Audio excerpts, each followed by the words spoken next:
नौजवानों के दिलों की धड़कन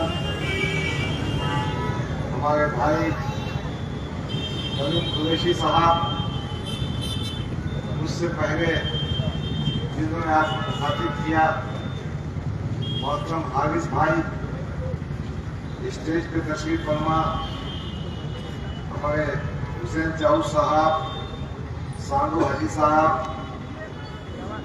भाई जी असलम पठान साहब, हमारे अबू बकर रहमान साहब जो अनाउंसिंग कर रहे हैं, हमारे वसीम भाई, हमारे गुड्डू भाई, फिरोज भाई, इस्माइल भाई,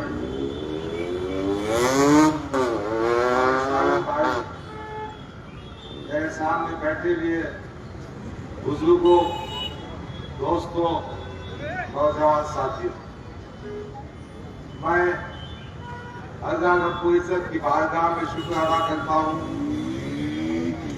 कि ऐसे वक्त में जब जिस सियासी पार्टी में मैंने 10 साल किए, 10 साल की खिदमत पेश किए, वक्त को वक्त नहीं जाना, लाखों करोड़ों रुपए खर्च किए, पार्टी को मजबूत करने का काम किया। अब तो ये है कि बैरिस्टर असदुद्दीन अवैसी साहब ने 2024 के पार्लियामेंट के इंतखाबात के बाद जाते जाते मुझसे वादा किया था कि औरंगाबाद मशरक़ी हल्के से मुझे टिकट दिया जाएगा। यहाँ तक कहा था कि हम आपको चुन कर लाने की मेहनत करेंगे और गिफ्ट देंगे। इस बात के गवाह हमारे वंडर प्रारूप के जिम्मेदार सैयद इब्तिसाम साबरी साहब भी हैं। इम्तियाज जलील की बात मैं इसलिए नहीं कहता कि वो क्या कहते हैं और क्या करते हैं वो आप जानते हैं। कई वक्त उन्होंने मुझसे कहा था, मगर जब वक्त आया तो सदर मोहतरम ने मुझे 5 मिनट का वक्त भी नहीं दिया और मुझे ऐसा एहसास हुआ कि पार्टी अपना टिकट नहीं देना चाहती है, उस वक्त तक खामोश रहना चाहती है जब तक दूसरी पार्टी में टिकट डिक्लेयर ना हो जाए। यानी तमाम दरवाजे बंद होने के बाद पार्टी मुझसे कहना चाहती थी कि हम आपको टिकट नहीं देंगे। मैंने बैरिस्टर असदुद्दीन अवैसी साहब से कहा था, एक खत भेजा था कि गुज़िश्ता 10 साल से मेहनत कर रहा हूं, 200 के करीब वोटर्स रजिस्ट्रेशन के कैंप इस मशरक़ी हल्के में मैंने लिए, लाखों रुपए खर्च किए और आज अल्हम्दुलिल्लाह इस मशरक़ी हल्के में मुस्लिम वोटर्स की तादाद 1,45,000 है। और मैं समझ रहा था कि जब मुझे पार्टी टिकट देगी तो मैं इन वोटों की तादाद पर, मेरे पार्टी के तंजीमी ढांचे की मदद पर, हमारे कारपोरेटर्स की मदद से ये इंतखाब बहुत आसानी से जीतूंगा। मगर दोस्तों और साथियों, बात यहां तक पहुंच गई कि एंड टाइम पर जब मैंने महसूस किया कि पार्टी मुझे टिकट देना नहीं चाहती, तो इमरान प्रताप अली का फोन आया। मैं दिल्ली गया, हमारी पार्टी इतनी मेहरबान थी और इम्तियाज जलील ने इतने बयान दिए थे, अगर डॉक्टर गफ्फार कादरी को कांग्रेस का टिकट दिए तो मैं नांदेड़ से लोकसभा की सीट उम्मीदवार बनकर गिराऊंगा, मैं यहां से खड़े रहूंगा, मैं वहां से खड़ा रहूंगा। मगर मुझे मेरे साथियों पर, मेरे बुजुर्गों पर, मेरे गरीब नौजवानों पर फख्र है कि उन्होंने मुझे हिम्मत दी और कहा कि डॉक्टर साहब आप चुनाव लड़िए। मैं अबू आसिम साहब का शुक्रगुजार हूं। आया कि उनको भी काफी डराया गया, उनके खिलाफ उम्मीदवार देने की किया गया, मगर अबू आसिम आजमी साहब ने मुझे टिकट दिया और मैं आज समाजवादी पार्टी का उम्मीदवार की हैसियत से आपके सामने। एक बात मैं कहना चाहता हूं कि कौन आदमी एमएलए क्यों बनना चाहिए, एमपी क्यों बनना चाहिए और सियासी ताकत क्या होती है। मेरा मानना है कि आपका एमएलए पुलिस इंतजामिया के पास जब कभी नाइंसाफी होगी तो पहुंचना चाहिए। गुज़िश्ता 10 साल का रिकॉर्ड देखिए, जो मशरक़ी हल्के से एमआईएम के उम्मीदवार है वो कभी पुलिस स्टेशन नहीं जाते। हाँ, बकरीद के ईद के मौके पर गए थे तो मालूम ये हुआ जिनको गिरफ्तार किया गया था पैरों के सिलसिले में, उनमें उनका एक भांजा भी था। यानी पुलिस के पास नुमाइंदगी करने का मकसद अपने भांजे को बचाना था। मैं कहना चाहता हूं, बताओ ऐसे कौन सी जगह है जहां आपने नुमाइंदगी की पुलिस के पास। मैं आपको जिम्मेदारी से कहता हूं कि मोहतरम किसी का फोन कॉल भी नहीं उठाते। मैंने कई वक्त कई फोन किए, मेरा फोन नहीं उठाते। पार्टी का सदर जब वक्त पड़ता है वंचित बहुजन अघाड़ी से इत्तेहाद का तो हमारे गांवों को हाथ लगाता है। ये हमको फोन करके कहते हैं कि जस्टिस गोडसे पार्टी के बजाय मुझे उम्मीदवारी दी जाए। तो जो आदमी या जो शख्स आपका फोन कॉल नहीं उठा सकता तो क्या वो आपका उम्मीदवार बन सकता? 2014 की बात है, इन्होंने वादा किया था कि मैं स्कूल बनाऊंगा। स्कूल तो बना नहीं, हमारे बेटे बेटियों की तालीम का मकसद तो पूरा नहीं हुआ। 10 साल गुजर गए। हाँ, इन्होंने अपने बेटे को लंदन तालीम हासिल करने के लिए भेजा। एक आमदार अपने हल्के में, एक खासदार अपने हल्के में सेहत के काम को, सेहत की सुविधा को, अस्पतालों को मजबूत करने का काम करता है। ऐसा कोई काम नहीं हुआ। एक और वादा था कि आम खास के ग्राउंड को इंटरनेशनल स्टैंडर्ड का हम एक स्टेडियम बनाएंगे। कहां गया है वादा? एक और बात मैं कहना चाहता हूं कि ये आपकी हिम्मत, ये आपकी ताकत, ये आपकी मजबूती कि 10 साल के बाद अकबरुद्दीन अवैसी को फिर बुलाना पड़ा। यानी अकबरुद्दीन अवैसी साहब आएंगे, असदुद्दीन अवैसी साहब आएंगे, आपके सामने कहेंगे अल्लाह के वास्ते, रसूल के वास्ते एक बार माफ कर दो। नहीं भाई, मैं ये कहना चाहता हूं, आपने 2 मौके दिए, एक एमएलए की हैसियत से, एक मेंबर ऑफ पार्लियामेंट की हैसियत से, और दोनों दफा आपने अवाम को नाउम्मीद किया। मैं आपके सामने कहना चाहता हूं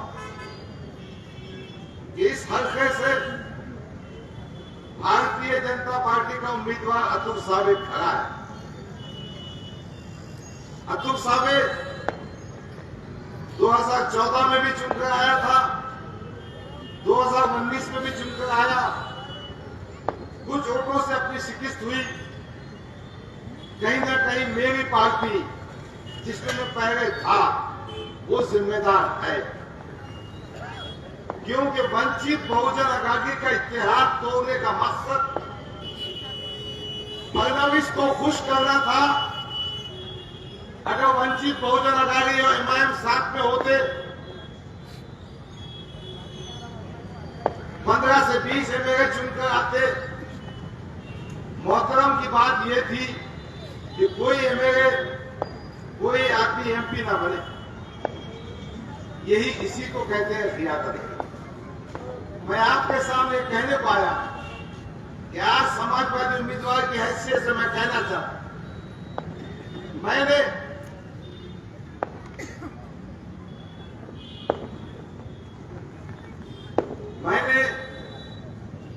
बेपनाह हमदर्दी देखी। आपको इस बात का एहसास है कि गफ्फार खातरी के साथ नाइंसाफी हुई।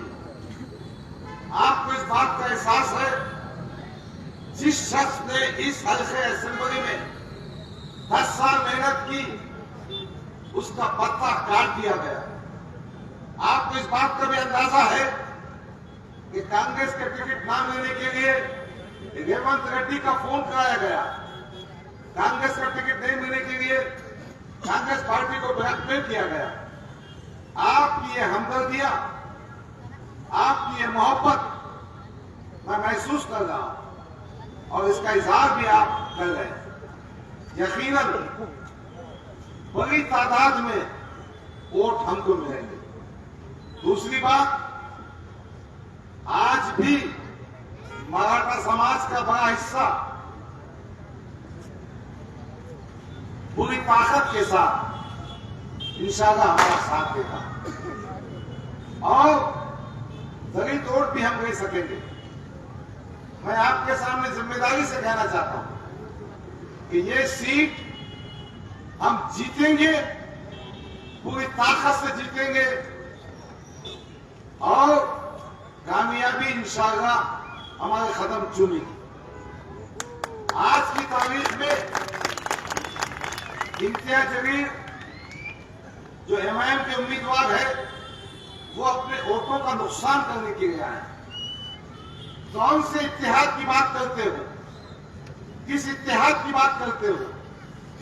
अपने पार्टी के एक नेता को आप 5 मिनट का वक्त नहीं दे सकते।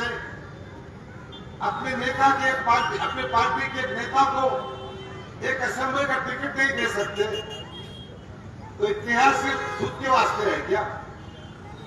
मैं आपको ये कहने के लिए आया हूं कि मैं आपके बीच में रहता हूं।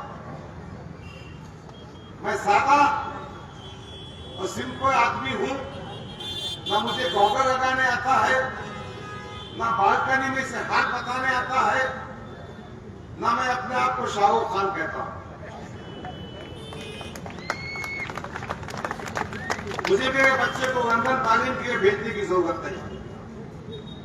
मेरे दिमाग में एक मिशन है, मेरे दिमाग में एक मकसद है कि जरूरत पड़ने पर मेरे पास ना कारपोरेटर का ओहदा था, ना एमएलए का ओहदा था, ना खासदार का ओहदा था, फिर भी मैंने तमाम मामलात में हुकूमत से नुमाइंदगी की, पुलिस महकमे में नुमाइंदगी की, पुलिस स्टेशन पहुंचा, पुलिस कमिश्नर के पास गया, डीवाईएसपी के पास गया, इंस्पेक्टर के पास गया।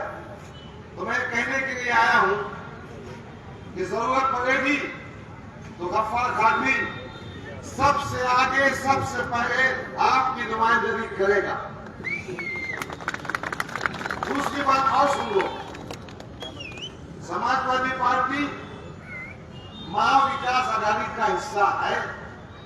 ये और बात है कि यहां पर कांग्रेस पार्टी उसका एक उम्मीदवार दिया हुआ है, वो इतना कमजोर है कि कहीं ना कहीं कांग्रेस पार्टी को मैनेज किया है।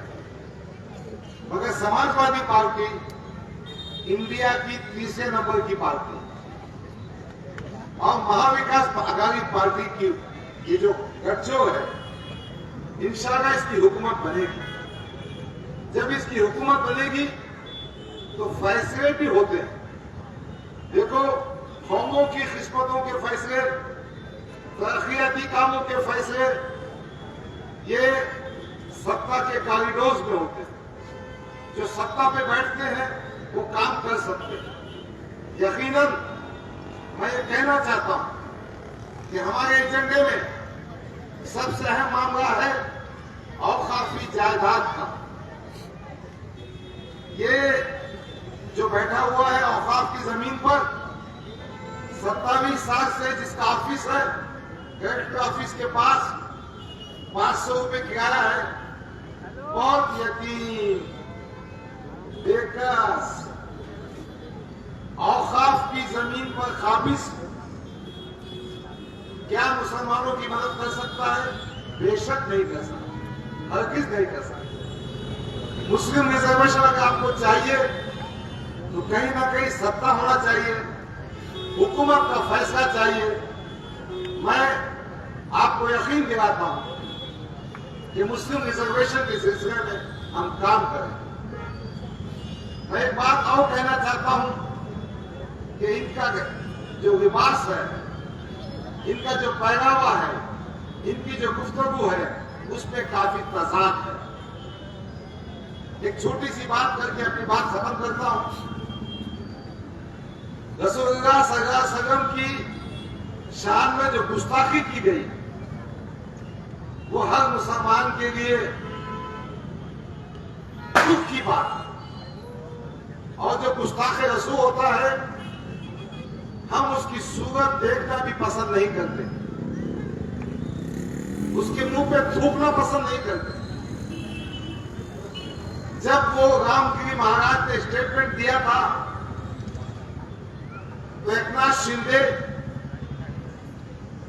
जो महायुति का मुख्यमंत्री है, वो वहां पहुंचा। वहां पहुंचकर उसने ये स्टेटमेंट दिया कि रामगिरी महाराज तुम्हारे बाल भी बीका नहीं होगा। उसी का चमचा है, उसी का प्रवक्ता है संजय सिरसाट, उसने भी वही बयान को रिपीट किया।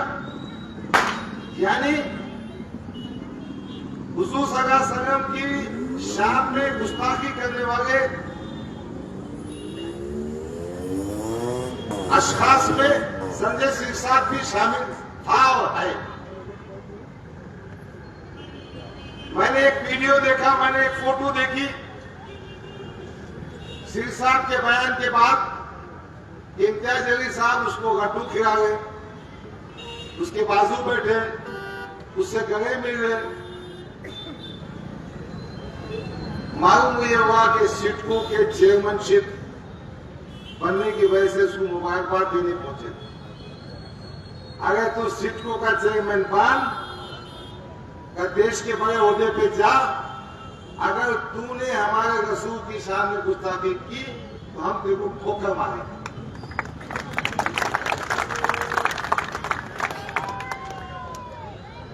यह है इनका किरदार, यह है इनका कैरेक्टर। भाई, हम इलेक्शन जीतने के मैदान में आए। बताओ, पार्लियामेंट में 5 जगह आपने उम्मीदवार खड़े किए थे। Osmanabad, Poona, south central Bombay, Bhiwandi, 800,000 vote दिए। कौन किसकी मदद कर रहा? अंदर की बहुत सारी बातें मालूम है मुझे। अभी एक वीडियो वायरल हो रहा है, परदेसी जो महाविकास अघाड़ी का वैजापुर का उम्मीदवार है, वो कह रहा है मैंने इम्तियाज अली को 5 कोटी रुपया दिया। मैं ये इसलिए कह रहा हूं कि इम्तियाज अली सुन रहे, गफ्फार खान भी पैसे वाला भी है, तू भी पैसे वाला ढूंढा, मगर तू भिखा नहीं। ये को मांडवी करने का है, ये को टिकटॉक बेचने का है। ये तेरा कैरेक्टर है। अल्लाह रब्बुल इज्जत के फजल करम से गफ्फार खान को कुछ खरीद सकता है, झुकेगा, न गफ्फा खल्दी बिकेगा। ये तो बिकने वाली पार्टी है। ये स्टेज से कहा जा रहा था कि भारतीय जनता पार्टी हमको फंडिंग कर रही, जूते की नोक पे अख्तर भारतीय जनता पार्टी की। कौन अतुल सावे? दोस्तों, साथियों, मैं ये गुजारिश करने आया हूं, आप मेरा साथ दीजिए। मैं अतुल सावे को, भारतीय जनता पार्टी को इंशाअल्लाह डाल दूंगा।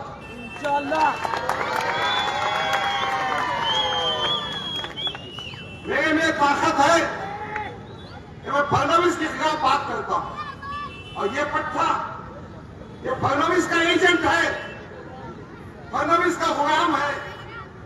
इसीलिए उसने वंचित बहुजन आघाड़ी की युति को तोड़ा, इसीलिए पार्लियामेंट में 5 उम्मीदवार दिया। तो ये फडणवीस का जो एजेंट है ना, इसको भी दफन करेंगे अपन, और अतुल सावे को भी, भारतीय जनता पार्टी को भी। अतुल सावे के खिलाफ काफी हिंदू माइंड बना हुआ है। मैं जय भवानी गया था, मैं विश्रांति नगर गया था, वहां की जनता बहुत नाराज है। 10 साल में अतुल सावे ने भी जेब भरने का ही काम किया। अतुल सावे ने भी अपने ही समाज को देखा, बाकी समाज को नहीं देखा। हम समझ सकते हैं कि दुश्मनी मुसलमानों से है, मगर उन्होंने अपने समाज के अतुल समाज की मदद नहीं की। और हाँ, एक गुजारिश करता हूं, दरमंदाना तौर पर आप किसी के बहकावे में मत आइए। आपके पास बड़ी बड़ी बातें की जाएंगी, अल्लाह, रसूल, सहाबाए कराम, शोधाए करबला, बुजुर्गान दीन की माफी मांगी जाएगी, ताकि इसको अपना घर में पैसे जमा करने का मौका दिया जाए। वसूली मास्टर है वो, सिर्फ पैसे जमा करने का काम, उसके सिवा कुछ आता नहीं, और वो भी वसूली मास्टर है। आगे से इसका नथुराम गोडसे की औलाद है वो। तो भाइयों और दोस्तों, मेरी आवाज मेरी मां बहनों तक पहुंच गई है। गुजारिश करता हूं कि 20 तारीख को मेरी निशानी है साइकिल, 5वें नंबर पर है ईवीएम मशीन पर, उसके बटन को दबाइए। ये नाथुराम गोडसे की औलाद को, ये भारतीय जनता पार्टी के अतुल सावे को हम शिकस्त देंगे, और इसको भी घर को पहुंचाएंगे जिसने 10 साल वसूली का काम किया, कौम मिल्लत को बेचने का काम किया, सौदेबाजी की।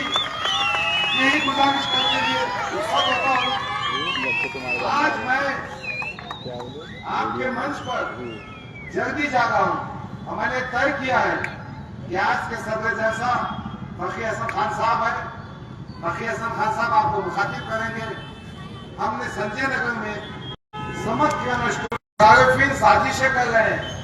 अकबर साहब इसको फोन करके बुला के पूछ रहे, उसको बुला के बोल रहे, असद साहब भी आएंगे, कोई आंसू भी बहाएगा, कोई नाटक भी करेगा। मैं आपको आगाह कर रहा हूं, खबरदार कर रहा हूं, किसी के आंसुओं में, बहकावे में मत आइए। अपने जमीर की आवाज को फैसला कीजिए, और हमारी जो निशानी है सहकर इस पे वोट देकर कामयाब कीजिए। एक और गुजारिश है, 10 तारीख को गिराटपुरा का जो स्टॉप है, संडे के दिन रात में मोहतरम अबू आसिम आजमी साहब की सभा होने वाली। अबू आसिम आजमी साहब समाजवादी पार्टी के रियासती सदर है, मेरी तशरीह मुहिम में आ गए हैं।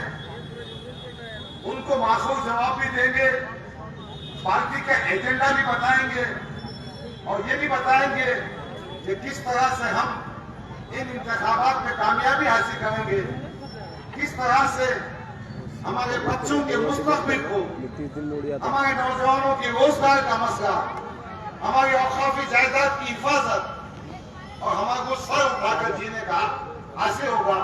तो आपसे गुजारिश है कि संडे के दिन ईरानपुरा के स्टाफ पर अबू आसिफ साहब का जो जलसा है शाम में 7 बजे से 10 बजे तक उसमें मौजूद रहिए।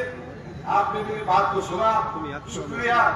मैं तमाम शहर नशीब के बैशे जिम्मेदारों से इजाजत लेकर आपसे इजाजत लेके दूसरे जलसे में जाने की आपसे विनती करता हूँ, गुजारिश करता हूँ। शुक्रिया। खुदा हाफिज।